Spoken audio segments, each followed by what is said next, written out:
Hello and welcome to this incredibly timely panel on the importance of public service broadcasting. My name is Jane Martinson. I'm the Marjorie Dean Professor of Financial Journalism at City University and Guardian columnist on all things media. I'm joined by a brilliant panel today. We have Jennifer Anafi-Akwa, who's an assistant producer working across factual, specialist factual and entertainment formats for all major PSB and SVOD broadcasters. And we will be talking about the meanings of both of those abbreviations today. We've also got Emily Bell, the founding director and professor of journalism at the Tower Center for Digital Journalism in New York, who is joining us from a very early hour compared to her nice lunchtime slot. She's also a Guardian columnist and former director of digital content at Guardian News and Media. We also have David Mortimer, Managing Director of STV Studios, which produces a range of content across drama, factual and entertainment, formerly at Tinopolis, NBC, Universal Media and others, and also was at the BBC for more than a decade. And then last but not least, we have Lord Vaizey of Didcot, Conservative peer and member of the Lords Communications and Digital Committee. He's also became the UK's longest serving Minister of Culture when he was the Minister for Culture, Communications and Creative Industries from 2010 to 2016. This is not only a brilliant panel, but a particularly brilliantly timed panel on public service broadcasting. The Ofcom consultation has recently just closed on the future of PSB, and a select committee has also published its report. A cross-party group of MPs has published a report on the future of PSB. Meanwhile, the government has appointed a PSB advisory panel, which is meeting frequently, but not as frequently as we would all like to know, to advise the government and support the government as it considers Ofcom's recommendations. This is all happening as technology and international competition has made it increasingly hard to make and attract audiences to PSB content in a world of social media, algorithms and global on-demand services, which is driving the need for change and attracting a growing number of younger people to other platforms. This session, which will have to end at 2, will explore the role of PSB in the world of Netflix, YouTube and social media, and examine how public service media can remain relevant, particularly to young and diverse audiences, which are watching less of the traditional PSB broadcasters than before. We will also be asking, what does good PSB look like in the future? The Ofcom consultation, some of the key points that were made was that PSB still matters, particularly for these reasons. Number one, providing trusted news and other public service journalism is so important, particularly at the moment in terms of democracy. Bringing people together for shared national experiences, although this was written before the BBC turned over its entire output for the death of Prince Philip. Reflecting the UK's diversity across its nations and regions, ensuring everyone in the UK has access to a broad range of information and entertainment, universality perhaps by another name, and underpinning the creative economy. Universal reach and relevance remain important, but a new framework is needed. Perhaps one of the most interesting suggestions was Ofcom said that we perhaps needed to rethink PSB as public service media, online as well as TV. Maintain prominence so audiences can find content across platforms and potentially allow other providers to contribute to PSB provision. Then the Select Committee report, which also came out just after, what they found was that new primary legislation is urgently needed, and I'm sure we'll discuss this, particularly to update the rules around prominence, which have not been updated since 2003, during which time quite a lot has changed. It also talked about the way platforms operate in the UK, and how that needs to be addressed to ensure PSB can distribute their content across other platforms, especially because of younger audiences, and urged more action for representation, diversity, and again, nations and regions. The big issue of funding that arose from this select committee, and how adequate funding can be required, not just for obviously the BBC with the license fee, but also for commercial PSBs, and because of the collapse in the advertising market. Having looked at those slides, it seems clear that there is a consensus, at least amongst the regulator and a cross-party group of MPs, that PSB is not only vital, but needs support if it's going to continue to provide these valuable services in the future. PSB, however, is a complicated system in the UK, and it's quite hard sometimes to define exactly what we mean. So I thought before we get started properly, I'm going to ask my panelists what it is PSB means to them. What is PSB, not only now, but how does it fit into their view of the future world of media? Now, Ed Vaizey, Lord Vaizey, does need to go at 1:35 for a very important discussion on the BBC and the Lords. But Ed, I want to turn to you first anyway to say, what's your definition of PSB and how does it look going forward, perhaps more importantly? Thanks very much, Jane. Just to say, I'm keeping a very close eye on the House of Lords monitor, and luckily for us, they're taking so long to do the bureaucratic stuff at the beginning that I may be able to stay a bit longer.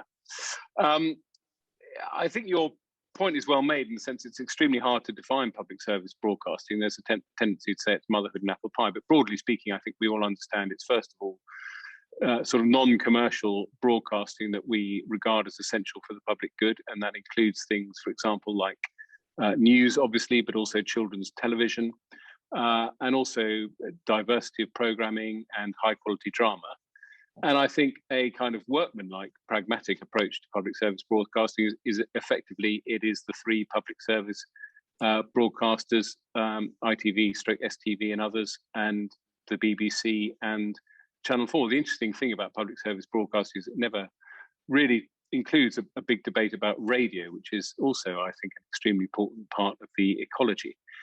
And I think in terms of the fact that we're debating it today and the government is looking at it, Ofcom is looking at it, and Parliament is looking at it, is that there is a recognition, I think broadly speaking, that public service broadcasting, however you define it, needs to be preserved, and its threats are sort of twofold.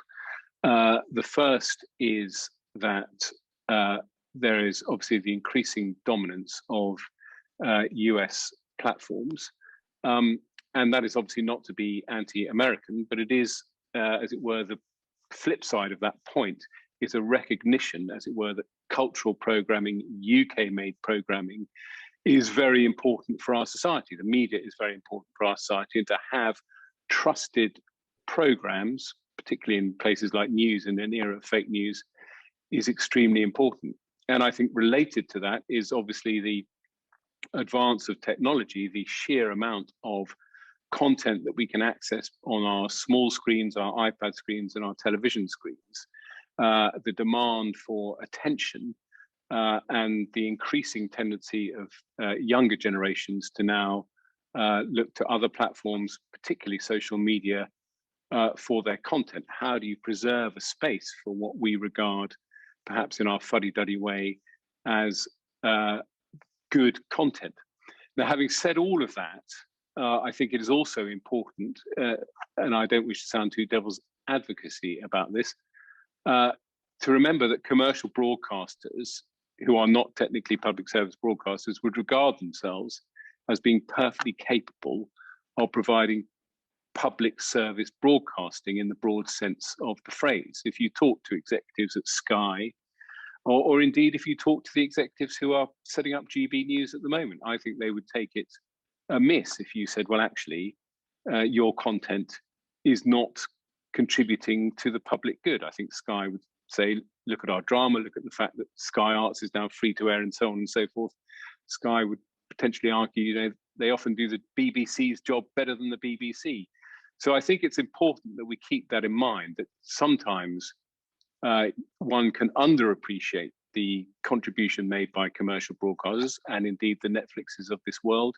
And I'm sure if we have a good long look at the Oscar winners, which I haven't had a chance to examine, we would see that as well. So I think that's an important sort of caveat to make within the context of this debate. Thanks, Ed. I'm actually going to bring in Emily now, because not only does Emily spend an enormous amount of time thinking about the future of important things like PSBs, but also is on the Scott Trust, The Guardian, and indeed The Guardian won an Oscar, thinking of Ed's link there last night. Emily, at this point, tell us about what you think about PSB, but also more importantly, how does it sort of look going forward? How does it look in the future? Thanks, Jane. Yes, and congrats to The Guardian on Colette, and also to my colleague at Columbia Journalism School, Jeff Spruder, who wrote the book Nomadland, which actually then also won the Certified. So, but lots of Oscars. But I think that it's interesting. We were having a discussion, actually. I was on a very similar panel to this last Friday, so a closed door discussion in American media about how to forge a new public service remit and funding model, particularly for local news. So I think it's interesting, we're in a phase here in America which has entirely relied on the market, except for really a sort of I think sort of public media here does an amazing job, but everybody would consider it to be marginal to what the main drivers of media are. And so this idea of, I think, sort of everything that Lord Vader says is right about where we are at the moment. I think where we're going, though, is that we do have to think about incentives and protections right across the digital sphere, both for access and for culture and content. I don't think that, we've seen, if you like, what happens in the US when you remove all regulatory protection. So there's been a 40-year arc in America, which started with the abolition of the Fairness Doctrine, which has actually just sort of continued to say the way to counter the inevitable growth of digital media is to liberalize the market and take out even the sort of the smallest protections that, say, local broadcasters had in markets here have gone. And we're seeing what the result of that is, which is at the high end, you have this most extraordinary provision of incredibly rich broadcasting, amazing sort of television dramas and fantastic budgets for doing creative work that never existed before. And then at the bottom end of it, you have a scorched earth. So you have no local news outlets. You have a creative economy which isn't fed at the grassroots. You have a massive disconnect between representation, diversity and inclusion, and what the US public looks like. So we know where it's going if we give up or don't reform what we already have. And I think it's fascinating to me that increasingly in the States, you have, even in Congress now, a large number of politicians and policymakers looking to Europe and looking to public service markets to say, how could we come up with a framework which actually nourishes, if you like, things at a level which don't include, enormous amounts of money, which aren't the sort of the top end, but which are the grassroots. So to me, it's really about, we figured that I spent some time at The Guardian sort of in the 2000s talking to other people in the UK about what public service content was. So not even broadcasting, but there's a whole host of organizations that produce material, and whether they are museums or newspapers or broadcasters, that produce material that could be described as public service in nature. So that means it's free. It's designed to be accessed by as many people as possible, and it has some sort of civic value at the core of it. So in other words, it's thinking about how can this be useful to people either in a cultural context or a news context or whatever. So I think that sort of with you Jane mentioned, broadcasting. I think we even have to get beyond broadcasting. You have to think about also, what does a public service technology look like? What does it mean to have public service technology? Is it right that we may talk about prominence later in this discussion, but we don't really have much idea about how prominence works in the digital world, because we don't have any access to how people are seeing things. We don't have the ability to audit algorithms that platforms distribute content on. If you're a news provider, you have almost no idea how people are receiving stories and what they're doing next with them. So I think that sort of it would go. I don't want to force Paul Lord Vaizey and the House of Lords to talk about much more than they're already talking about. But I do think that just by looking at broadcasting, it's our remit at the moment. But you also have to include in that, I think, a fairly radical agenda for how you should think about the whole of the networked public sphere, and think about that as public service content. And how do you keep your producers, how do you keep your journalists, and how do you keep your society sort of, if you like, served well by these technologies? And that, I think, is something that we haven't seen. We've seen more of a sort of an antitrust approach to that, but I think we need to see a cultural approach to it as well. Okay, thanks, Emily. I want to bring in both David and Jennifer, perhaps turning to Jennifer first. So one of the things Emily's talked about with technology platforms, and also to move away from talking about broadcasters, is that obviously a younger demographic aren't really turning to broadcasters in the way some of us who are a bit older on the panel do naturally. Tell us what your view, Jennifer, I would go to you first, and then David, your view of PSB, why it matters, but also how it should look in the future, what it looks like in the future. Thank you so much, Jane. Yes, I think in terms of sort of the elements of public service broadcasting and the system, from the point of view as a filmmaker, as an assistant producer, sort of in the early stages of my career, I think the system is vitally important still. Perhaps as a viewer, absolutely, I think I am watching my content, I'm receiving my content less and less from the traditional PSB format. But on the other end of that, as a filmmaker, PSB has allowed the birth of so many production companies, so big and small, and it's created opportunity to build a career within the industry. I believe in 2019, PSBs funded 77% of primary commissions in the UK. So the majority of the work that people like myself do is still coming from PSBs. So I think that in itself shows how vital it still is on the sort of industry side of it. And I think the obligations which come with being a PSB, things like the minimum quotas of 25% of all hours, being commissioned externally, again, has allowed much more variety of programs being made. There is still some way to go in terms of sort of diversity of who makes those programs, but it seems, the PSB was set up as a system to encourage a variety of voices, regions and opinions in program making.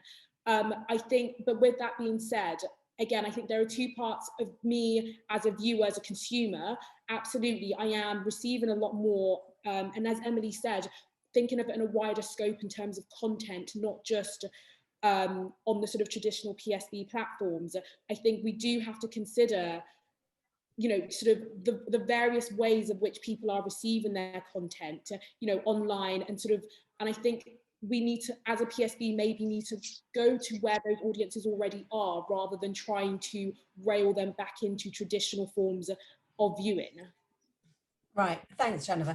I mean, again, that's sort of the idea of public service media. I think in the past it's been called a publisher, some other way, not just broadcasting. David, you've worked for lots of different companies. That point that, well, a couple of people, Jennifer just made, about how the independent sector has really been helped by PSB. Can you talk about your view and whether the idea that there's now lots of content produced, PSB content, does that make PSBs irrelevant or somehow obsolete? Well, it certainly shouldn't.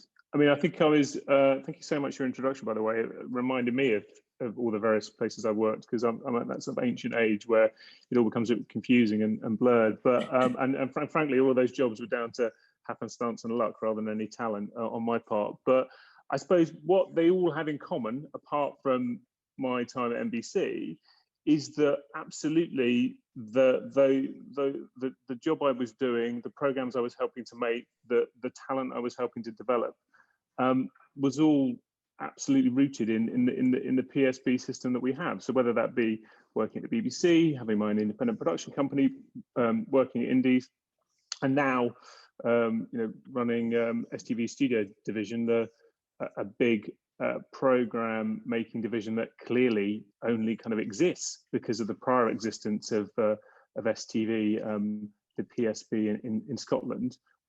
Yeah, I've got lots of personal experience of how important that structure has been. I think the thing that for the continued flourishing of the UK creative industries, the thing that shocked even me, I thought I understood the battle that the PSBs were in when I was on the other side, as it were. When I was working for or with the PSBs, it was only when I went to work at NBC, part of Comcast, that I recognised quite what an existential challenge the PSBs faced. And frankly, I'm glad that probably a bit late in the day, we've all woken up to how existential that challenge is, and that rather than the various PSB broadcasters and the producers who work for those broadcasters, UK-based producers at least, tearing lumps out of each other, they should be focusing on the real challenge, which is that, hopefully I'm not breaking any confidentiality agreements by telling you this, but when I worked at NBC, we used to have these gatherings of the great and the good, where you'd be flown to an incredibly luxurious resort and told about the future of television or media. And the thing that always struck me was there would always be a presentation where someone, normally an accountant from Comcast, would stand up and talk about the fact that the plan that Comcast had at its heart, the understanding it had at its heart, and what influenced every decision it made, whether creative or an investment decision, was that they thought there would only be 3 significant global players in media within 5 years. And by global players, they mean not just players that dominate global media, but the only players that consumers actually go to find the next bit of content.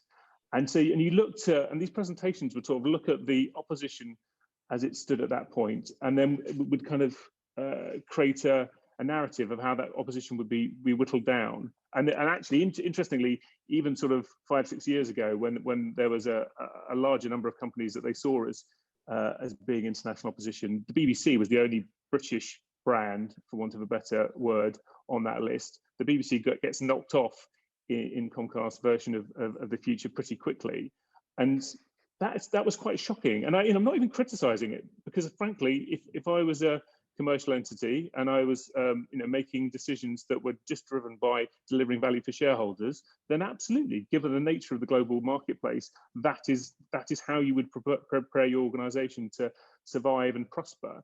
What I think we've been slow to recognise in the UK is the degree to which corporations, mostly American corporations, making those kind of decisions has potentially a cataclysmic effect for the media that we've all got used to, and that we've basically had a funding model for the best part of 50 years that has said that we're happy for the BBC to have a license fee that's high enough for it to do interesting things, not so high that it becomes irresponsible in how it manages what is essentially public money, and that the ITV companies, as were, or now ITV and STV that represent the Channel 3 licenses, we can make enough profits to keep our shareholders happy, but not so, those profits can't be so high that the viewer suffers. And that compact, I think, is disintegrating, not because of a choice that anyone's made, but just because of the confluence of a number of different influences. So that's a very long-winded way of saying this just got real. And actually it got real a long time ago, but we've only just recognized it. And we have a fleetingly short space of time, as creatives or whatever, to focus on this challenge, and legislators have a very short space of time to work out what can be done at a national level to make sure that the PSBs survive, let alone prosper. That brilliantly leads us into the sort of next phase of discussion, really, is if we define what PSB is, what really needs to be done. And I think, we can talk for hours, we've only got an hour in total, but we can talk for hours about what is PSB, but actually what needs to be done, particularly in terms of policy interventions. Now, obviously, Lord Vaizey, how long have you got? Because I was going to ask Emily first and then come to you, unless you're about to disappear. I've got about another 10 minutes, but I should also stress that I can come back. Well, I'm hoping you are going to come back. Go on then, you go first, because I want to sort of get that perspective. What's really interesting about what David said was, you know, this idea that if you look at the US model, and I know it's not the only model, but it is such a relevant one in terms of how different it is to the UK, that commercial imperative, it sort of, you've got a real dominance as opposed to what you were mentioning earlier, which is this sort of, you allow lots and lots of PSB content providers, and if Sky want to do it, why shouldn't they? Does that, what needs to change? Does that affect the BBC? What needs to change in terms of policy interventions to support the goods that we've all agreed can come from PSB? First of all, I love being a member of the House of Lords, but you can stop calling me Lord Vaizey. You can call me Ed. You've known me for many, years. When you refer to me in the third person, you call me Lord Vaizey. You can call me Ed. Secondly, I think, you know, David's point is well made. You know, we all dine out on Project Kangaroo, but perhaps, you know, we should all be subscribing to BritBox. I mean, there is definitely room for cooperation across the PSBs, and I see no problem with that. Subject to competition laws, which perhaps need to be more flexible in recognising the very wide competitive landscape that PSBs now operate in. I remember years ago suggesting to the French culture minister in pre-Brexit days that we should have a European iPlayer. So I think cooperation is obviously one very good thing that we should pursue. Prominence is clearly the issue as well that people are debating now, and ensuring prominence, which is much easier said than done, of course. It's a highly complex technical thing to do, but broadly speaking, I would you know, be interested in looking carefully at how you could ensure prominence on the screen. And I think it is still the case, perhaps it is just my generation talking, that the screen in the sitting room is still the place where a lot of content is consumed, albeit on different apps and so on. But certainly some role for prominence would be a very good thing to pursue. And third is the Select Committee, you know, which is a Tory dominated and chaired by a Conservative, talks about securing funding. So I think putting the BBC and the broadcasters on a relatively secure commercial footing. And I think to a certain extent that also involves government doing joined up thinking. I don't want to kind of divert this debate into high fat, sugar and salt concerns, but having said that, you know, there's a slight game of whack-a-mole going on. On the one hand, laudable health initiatives to make us eat more healthily potentially cuts off revenue from public broadcasters, which help us consume culturally healthily. So I think that's important. So I think those are all good issues. One point I just picked David up on, if that doesn't sound too aggressive, it's not meant to sound aggressive, but you know, I've been doing this beat for quite a long time, not as long as the others on this call, but you know, I was the opposition spokesman in 2006, so it's 15 years, broadly speaking. And you know, in terms of dinner party bingo, if I can put it that way, in my rarefied metropolitan elite way, you know, I used to sit at media dinners and think, how long before one of the people around this dinner table starts complaining about the dominance of the BBC? And that lasted 5 or 6 years. And then there was a sudden shift in about 2011, 2012, when the BBC was no longer talked about, everybody talked about Google. But one thing I would say about the days when the BBC was dominating dinner party bingo, one of the complaints from creatives was always, you know, if I want to get something made, I've got 2 or 3 gatekeepers. You know, I'm stuffed. If those 2 or 3 people don't like what I'm doing, I'm absolutely stuffed. And I know that these debates can very quickly descend into what you've watched on television. But given that I read in Times 2 today, an interview with the creator of Call My Agent, of which I'm a devoted fan. It took him 7 years to persuade a French broadcaster to make it. And of course, a British audience has only seen it because of the dastardly Netflix, as it were. So it is important as well when you talk about global dominance. And I do accept David's thesis, or at least I take on board David's thesis. It's only something that I've realized in the last few years, you know, the valuation of a Comcast compared to a BBC, I mean, it really is David and Goliath stuff. But having said that, one of the benefits of fragmentation is that there is actually more room potentially for creatives as well. No, I think that's true. Sorry, can I just respond? I mean, Of course. I wouldn't disagree with any of that. And as a producer, it's delightful to have so many more buyers. Absolutely. So I'm not thinking that, you know, we should, even if it were possible, that there should be some sort of you know, massive attempt to constrict the market and to prevent those new players coming into play. And you only have to look at a radio or TV Times from 20, 30, 40 years ago to realize that this idea of British television always having been the best in the world is nonsense. And that, you know, there's a lot that needed to be fixed about the British media system, or you know, there's a reason that people wanted to subscribe to Sky 30 years ago, and there's a reason that people subscribe to Netflix and Amazon Prime and Disney Plus and the rest of it now. And none of that's bad. But what would be really bad is if the success of all those new commercial enterprises utterly blew away the existing framework, which I think delivers something quite precious. And it's not just about the, you know, and you've talked about this in the past, Ed, it's not just about the creative benefit we get from the underpinning that the PSB gives the British creative industries. It's also about a sense of nationhood. At the want of, you know, the risk of sounding like a politician. No, I'm not a politician.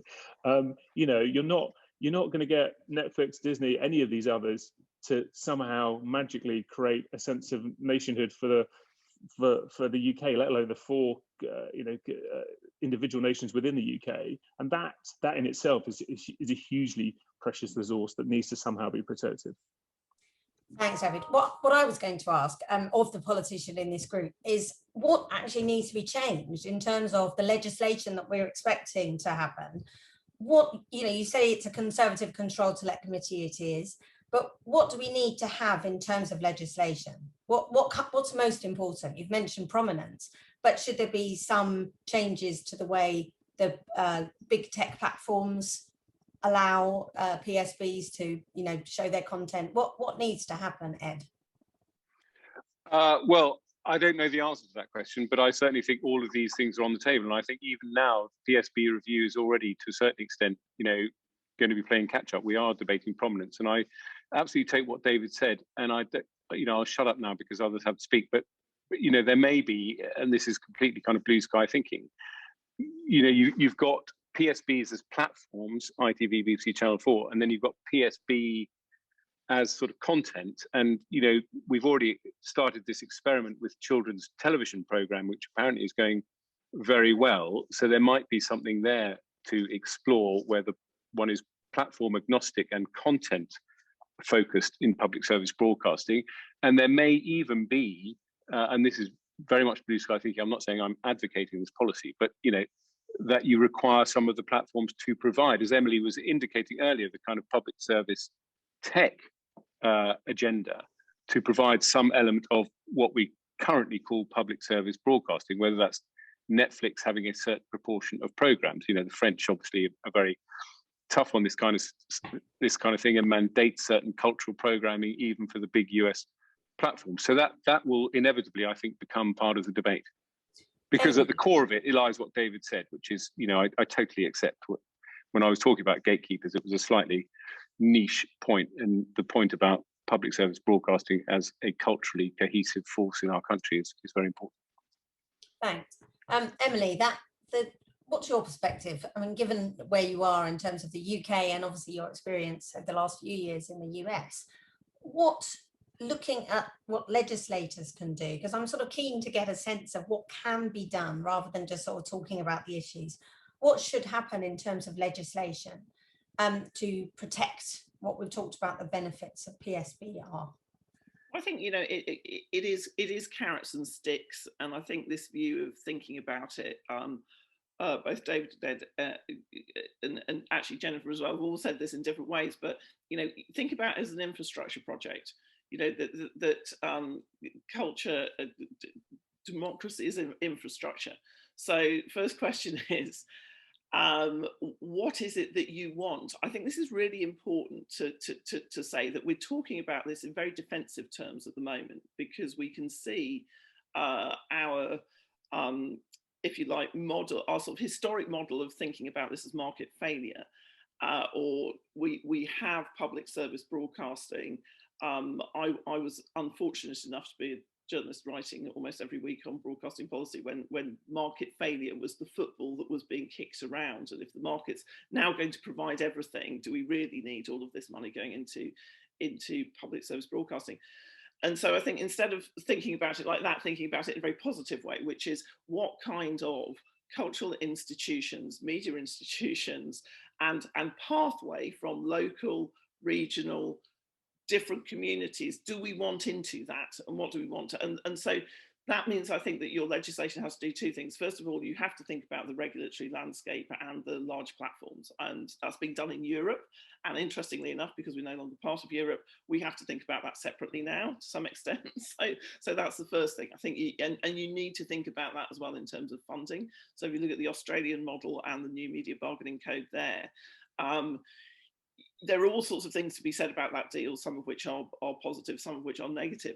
But I think the thing you can really take away from it, which is universally applicable, is that is the first time a country, a national legislature has said, we want to decide in a democratic, free market how our news provision, what our culture and our news culture looks like. And we do not want to just leave that to Facebook and Google to decide. So first thing you have to do is that.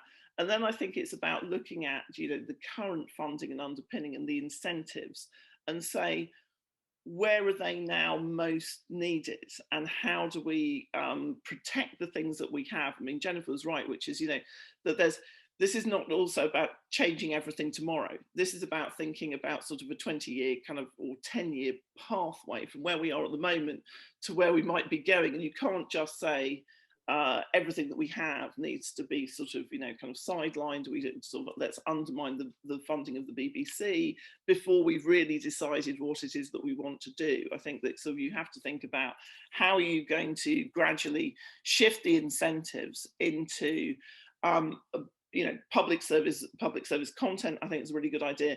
The idea of having things which have platforms which are published too. If the BBC has made a set of really different decisions, bold decisions in the early 2000s about iPlayer, I think you would not be having many of these conversations now. I think that you would already have something which actually supported and wasn't sort of competitive within the British market, but was competitive in the global market. So I think you have to regulate. I think you have to regulate the platforms. I think you have to create incentives for public service technologies and content which go beyond the existing broadcasters.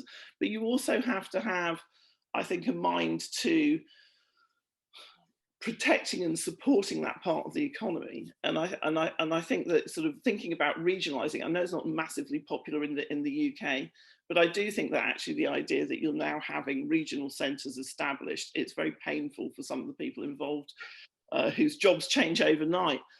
But I think it's very good for the UK. I think that, it's good for the creative economy. And what it demonstrates is that when you have public service, expenditure, you can make your own market. You can decide what the values are. You can decide how to prioritise those things. And you can cultivate something which sits outside the commercial pressures of the market. And I think that that's really, really important. I think the one thing we've learned is that the market does not know best. And if you surrender everything to the market, you lose such a great deal.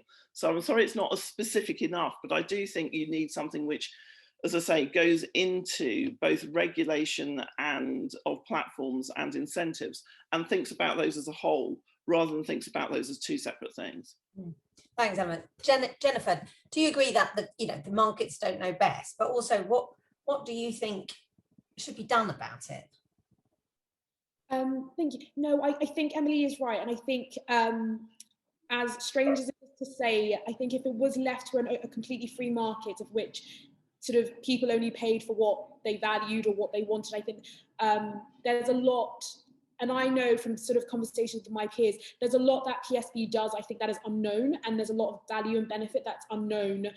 So I think if it became a completely free market of where people, you know, in a sort of a Netflix, Amazon, Disney subscription world where you only pay for things that you like, I think we are in real danger of losing a lot of the behind the scene benefits that PSB, as I mentioned earlier, you know, and as Emily has mentioned, has done for the infrastructure, for allowing careers such as mine to burgeon and those coming into the industry to have those careers. In terms of what can be done, I mean, there are people with much more expertise than myself, sort of in obviously with a lot more knowledge on that. I think, I don't know if this is something that is even remotely possible, but I think, as I mentioned earlier, this conversation of trying to bring audiences back to traditional viewing forms that PSB has done, I don't know if necessarily that's the right approach. And is there a world where there's more cooperation with the SVODs, where it's not seen as a us or them, where, you know, PSB content can be made available in cooperation for platforms like YouTube, because that is already where, as we keep saying, the younger audiences are viewing their content. That is already where we are. Is there a world in which, you know, I believe at the moment, and I do stand to be corrected, that SVODs have quite little in terms of regulation in compared to PSBs. Is there a world where regulation can be applied to SVODs to allow a certain amount of cooperation where you do get PSB programming? And that would include things like SVODs being more open and transparent with sharing their data on what PSB program is already on their platforms and how well they do. So I think, for me, in my perspective, I think it maybe the way forward is go into where the audiences are. And I think I did mention this already, rather than sort of us trying to work uphill to bring back younger audiences, to bring back audiences that are being lost back to traditional forms, because I think that's a much more difficult way of doing it than to form relationships and to form corporations with where people are already viewing their content. And as Emily said, and I keep saying content because I think it's a larger scale than just sort of television shows, you know, on your channels 1 through 5. It is content in lots of various forms. So I guess that's probably the idea, I assume, behind public service media, or as Emily said, public service content. So yeah, so I think those would be my sort of initial ideas. All right, brilliant. Now, there's been lots of questions coming in, and I probably won't take them in order. One of the things I was going to talk about, sort of funding, we are going to have to talk about at some point. But somebody's mentioned, you've mentioned Netflix potentially having a public service section, Sky offering PSB content and PSBs going to audiences, i.e. Maybe SVOD, rather than vice versa. But what's the panel's view on what this means for the future of universality? We've talked about diversity and how universality, you know, the BBC and other PSBs are governed by that, both in terms of economics and the digital divide. So what, David, can I come to you? What do you think about this, you know, the idea that, what about the future of universality? Does it matter? How do we protect it, if so? No, absolutely does matter. And it, you know, comes back to the issue of prominence. And up until relatively recently, everyone received television in the same way. You know, you had an aerial on your roof, or a shared aerial on the roof of a block of flats, and you plugged that into the back of your TV, and that's how you got access to the PSBs. In a world where most television sales are now smart TVs, the relationship between the content that the PSBs are churning out and the way that the audiences look to receive it has changed forever. And that in the same way that politicians needed to intervene in the market to be sure that all programs weren't made in London, because otherwise that's exactly what would happen. The nature of you know, the UK as an economy and as a creative collective would have mean that if there hadn't been that intervention, there wouldn't be the diversity of provision across the UK, which has been so important, and, you know, particularly important for Scotland. You know, talking from personal experience, that change only happened because of political legislative intervention. There needs to be political legislative intervention about how you guarantee prominence for the PSBs, and that isn't just about making sure that they have prominence on the, you know, platforms we've talked about, on the Netflixes or the Skies, or, you know, whatever delivery system that members of the public viewers are using. Is actually, frankly, just as important to have legislation that affects television set manufacturers, because that's the key point of entry at this point. In a world where people aren't sticking an aerial lead into the back of their tellies, they're getting smart TVs, and then what is available immediately on their smart TV, or then available if they take a subsequent subscription, because the app's built into the smart TV. That's how Jennifer's generation are making their viewing choices. And unless the PSB have a prominent place on those smart TVs, then the PSB is dead. It's over. They will go through the same kind of lifespan of printed newspapers that old people will continue to watch. There's a reason that the average age for viewers is as high as it is for the PSBs. It's because there's a generation who have a different relationship with them. For Jennifer's generation, unless we find a way of making it clear that this is an available option, even then there's the future looks really, really bleak. So it's all about prominence, frankly, is a much shorter and succinct way of putting it. Yeah, the BBC's own submission I found really interesting. They said in just 2 years' time, possibly 80% of all TVs sold will have operating systems controlled by big tech companies without any incentive whatsoever to put any of these PSBs in a prominent position. Another question that came in, which is sort of related: should broadcasters stop giving content to Netflix in order to get people to subscribe to things like BritBox and see the value that PSBs bring to the TV landscape? What do you think? I mean, Emily, you had long debates with the BBC about sort of allowing other providers to put some content on. But what do you think about that? Not actually giving any content to the likes of Netflix. I mean, it's very easy for me to say because I don't have a program to sell to Netflix. But yeah, I mean, obviously, you already see that actually in the market in the US. So you have, Disney Plus, HBO Max, Peacock, et cetera, et cetera.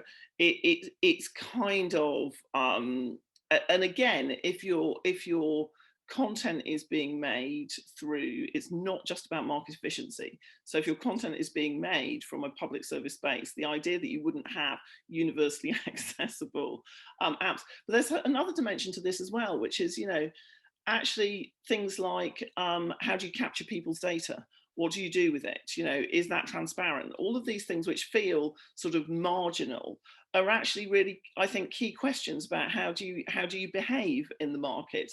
And if you have a public service platform, you can provide people with content that is really relevant to them without being digitally extractive of every single aspect of their persona and then selling that in some way to a commercial market. So I think it's important it's important as well for British technology to think that there are public service sort of options. There are options to build technologies which are not just part of these enormous extractive companies. So definitely stop selling strategically, definitely stop selling, or at least, if it's public service content, it has to be appearing on a public service type platform.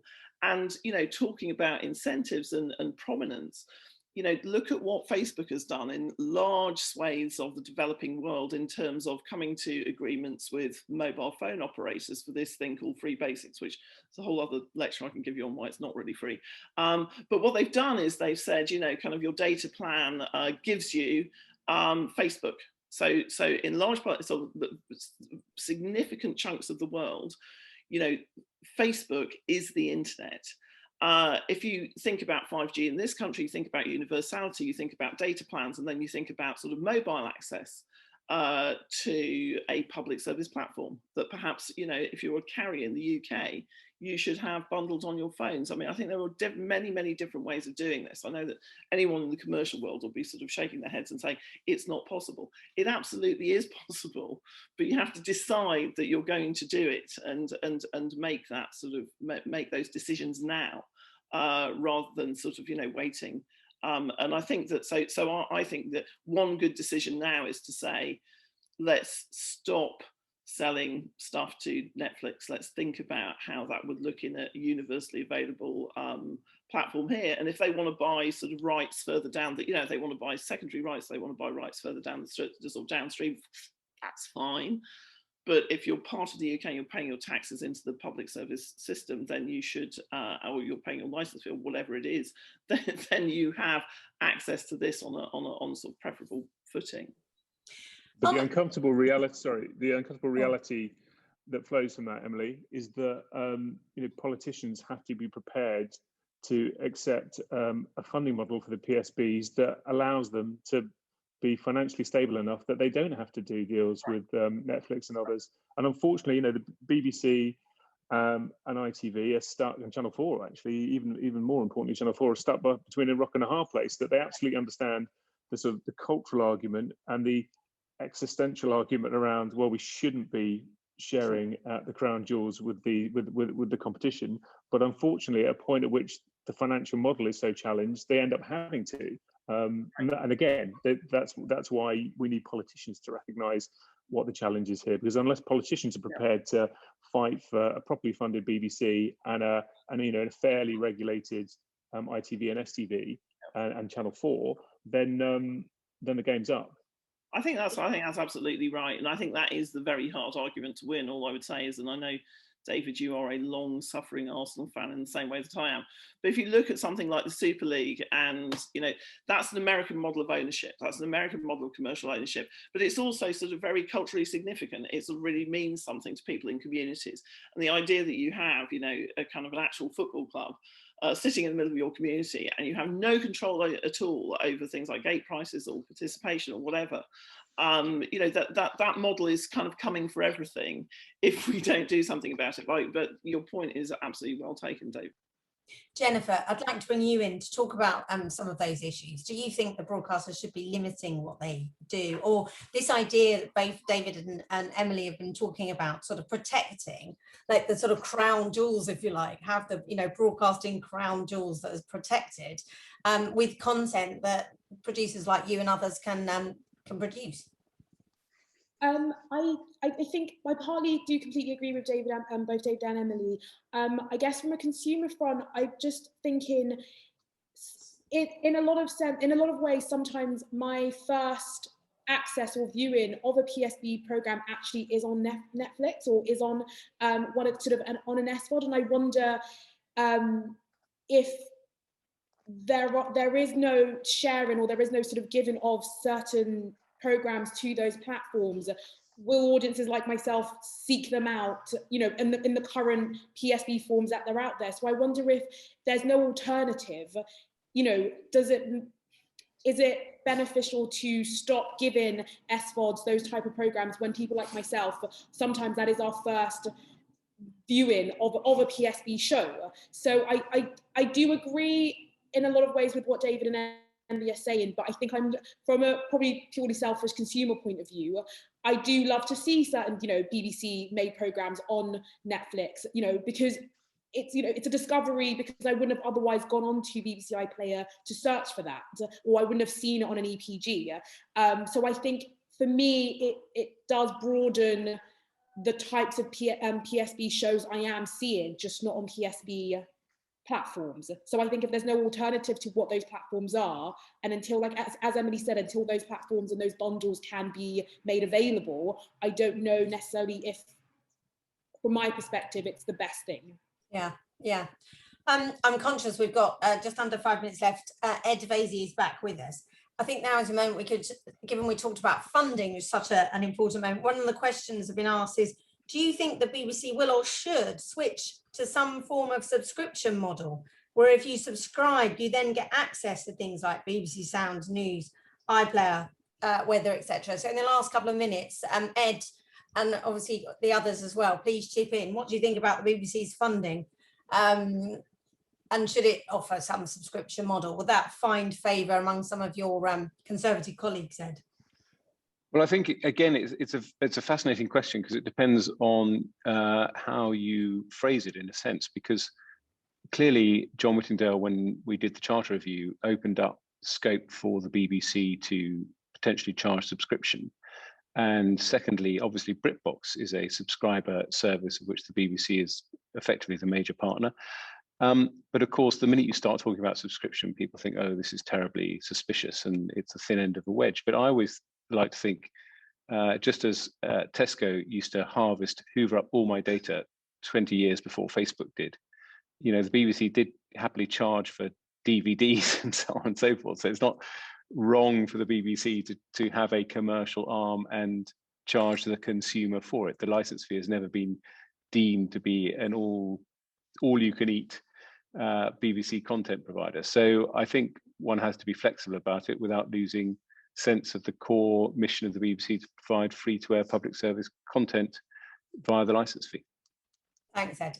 David, Emily, Jennifer, any last comments before us? I know we've got a couple of minutes. I'm sorry for those of you who've asked questions, but it's I've been trying to scroll through them on the WhatsApp and it's been quite hard. But what would you say to that, David, about the issue of subscription and finances for the BBC? Well, I mean, I have a sort of schizophrenic relationship with the BBC because as a viewer, I want everything provided for the cost of the license fee. And it used to be frustrating when things would drop off the iPlayer after 28 days.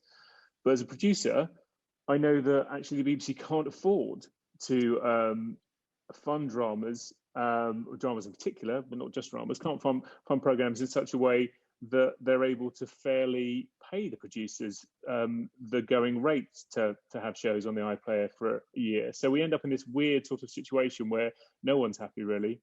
And I think that possibly, you know, who am I to say what the BBC's financial future should be? But as a kind of ex-BBC loyalist, long-term ex-employee, and someone who absolutely thinks we need a strong BBC, I wonder whether it was foolish to say to the license fee payer, you get everything free on the iPlayer forever.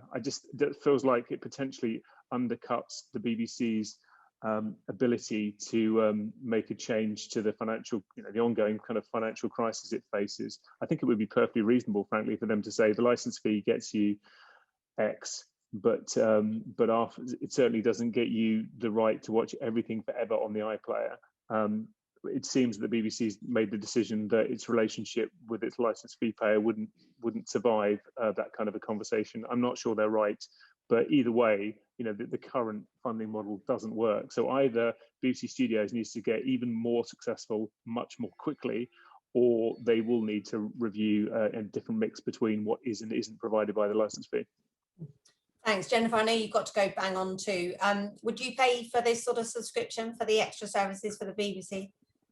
I think it probably depends exactly what you are getting with that, but I do think also I myself, we live in a world where we have subscriptions for pretty much everything. So I don't think that model would be so out of this world for people to think that they'd get a subscription service for the BBC. But yeah, I think I echo what David said. As a consumer, absolutely, I'd love to get everything for free all the time, because I pay my TV license, but also working in television and wanting well-funded productions and to be able to, make great television, it is understandable that all that money doesn't come from sort of a license fee paying. So yeah, I think it's sort of sitting on that fence is a bit of a struggle, but in terms of paying for a subscription, ultimately, if the quality of the content is great, I think people will. I mean, it's the same reason why so many people, are paying for Disney Plus, and as well paying for Amazon Prime, and and a household also, paying for Netflix. If the content and what you want is there, I think people will. Emily, the last word on the value of funding, or otherwise, not just BBC, obviously, Channel 4, we've mentioned ITV, this debate has talked about the whole value of what PSB producers are doing in the UK. Yeah, just very quickly, I think there's clearly room for innovation in funding as well. What I would say, though, is the license fee is a very weird historic anomaly. And when you look around the world, you can't really see anything quite like it. And actually, it's all the more precious for that. And I think it managed to establish this idea in the public imagination that they own something. And I think the trick will be to create that sense of collective ownership, rather than the idea of everything as a transactional, subscriptions are always transactional. And I do like this idea that, yes, you should pay for certain things, but also, this is the freemium model or whatever. So I think it definitely needs innovating. David's right, it's broken. But you need to think what made that special and unusual in the world in 1922. actually sort of, it would be really nice to preserve some of that idea of kind of communal ownership. Brilliant. I think on that note, all I have left to do, and I'm sorry for those of you who ask questions, but I hope you agree with me that the panel has been brilliant at discussing a huge range of topics and actually trying to grapple with what we can do to preserve some of the best elements of PSB in the future, or PSM, or whatever they're going to call it, as long as some of it continues.